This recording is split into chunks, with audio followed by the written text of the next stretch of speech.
Salut tout le monde, j'espère que vous allez bien. Aujourd'hui on va se retrouver donc pour une nouvelle vidéo consacrée à The Beast, Brock Lesnar, avec pour moi les 5 dates qui ont le plus marqué sa carrière. Donc je vais quand même le repréciser, mais bien à la WWE, je parle vraiment que de catch et pas autre part. Je sais qu'il a catché à la New Japan, il a été champion UFC poids lourd, il a été NCAA Heavyweight Champion, donc je vais vraiment me concentrer sur la WWE. Et on pourrait se dire, ouais, Brock Lesnar, bon, il a quand même fait une pause de 2004 à 2012. Entre temps, il est parti à droite à gauche. On pourrait se dire, ouais, il doit pas avoir un palmarès de dingue. Mais voilà, au final, quand on regarde bien, Brock Lesnar, ça fait seulement, au total, hein, il est resté seulement 6 ans à la WWE, sachant qu'il a quand même un statut de part-timer depuis son retour en 2012. Au final, certes, ça fait 6 ans qu'il est là, mais voilà, au total, il n'est pas resté si longtemps que ça à la WWE. Il n'a pas dû catcher tant de fois que ça.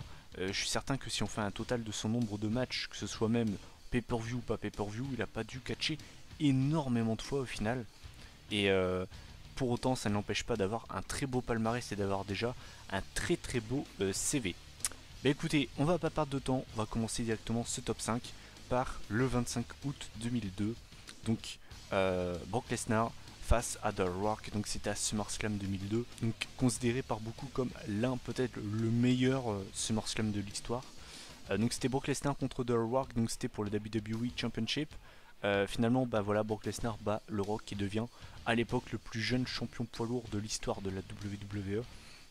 À savoir que c'était quand même plutôt pas mal, hein. Le mec venait de commencer, il avait commencé en avril 2002, juste après le WrestleMania 18. Il avait déjà gagné le King of the Ring, et à SummerSlam, le mec bat le Rock, donc on peut se dire le mec commençait plutôt pas mal du tout, hein. La deuxième date de ce top 5, c'est le 19 janvier 2003, puisque Brock Lesnar gagne son seul et unique Royal Rumble, donc Royal Rumble 2003. Donc il avait éliminé en finale l'Undertaker. Donc voilà, donc une victoire du Rumble, c'est toujours historique, on peut se le dire. Les plus grands ont gagné le Rumble. Bien évidemment, donc voilà, on a l'Undertaker, Shawn Michaels, Ric Flair, Hulk Hogan, John Cena. Et puis on a Axo Jim Duggan. Lol. Non, plus sérieusement, voilà, c'est quand même une grande victoire de sa carrière et voilà pourquoi je l'ai mis dans ce top 5. Ensuite, la troisième date de ce top 5, c'est le 30 mars 2003.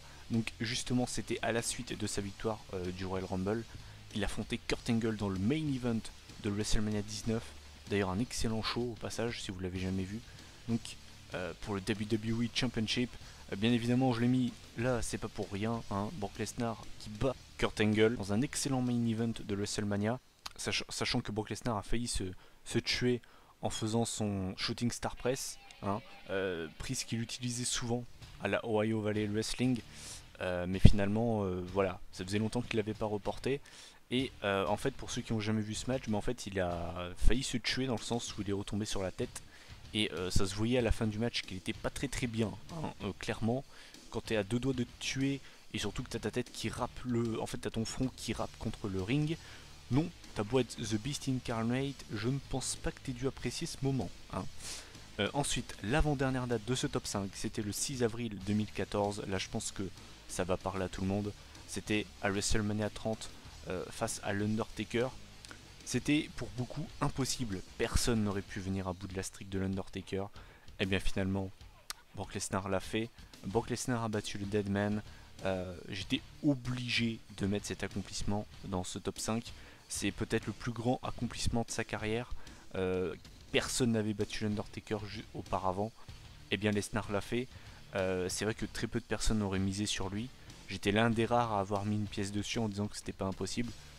Mais c'est vrai que voilà, il a beau avoir gagné un Rumble, il a beau avoir été WWE Champion plusieurs fois, ça restera pour moi son plus grand accomplissement.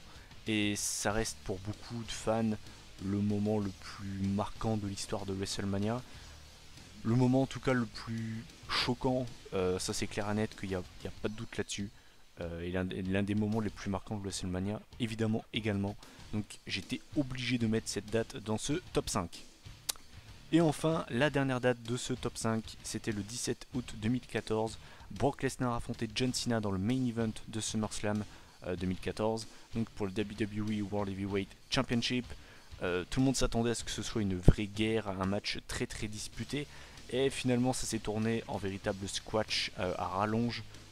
John Cena n'a jamais existé dans ce match, il s'est fait balancer dans les quatre coins du ring par un Brock Lesnar dévastateur, 16 German suplex si je me souviens bien. Il a atomisé John Cena qui était la tête d'affiche de la WWE depuis plus de 10 ans. Pour beaucoup c'était la fin d'ailleurs de John Cena, hein. Après ce match beaucoup ont pour beaucoup voilà, pour beaucoup c'était un petit peu la fin de la Cena dépendance qui était au sommet de la compagnie. Voilà, Lesnar qui a jamais été en difficulté dans ce match et qui donc a défoncé John Cena pendant plus de 15 minutes. Et bien évidemment ce match a été mis dans les favoris hein, des anti-Cena. Je pense que c'est le match que tous les anti-Cena ont adoré voir. Je pense également, voilà, ce match-là et le match également à One Night Stand 2006 contre Rob Van Dam. Je pense que c'est les deux matchs parfaits pour les anti-Cena.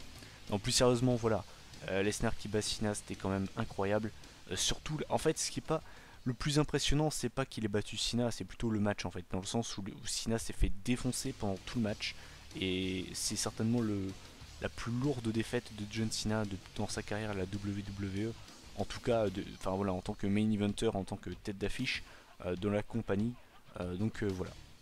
Mais écoutez, cette vidéo est déjà terminée, ça a été plutôt rapide.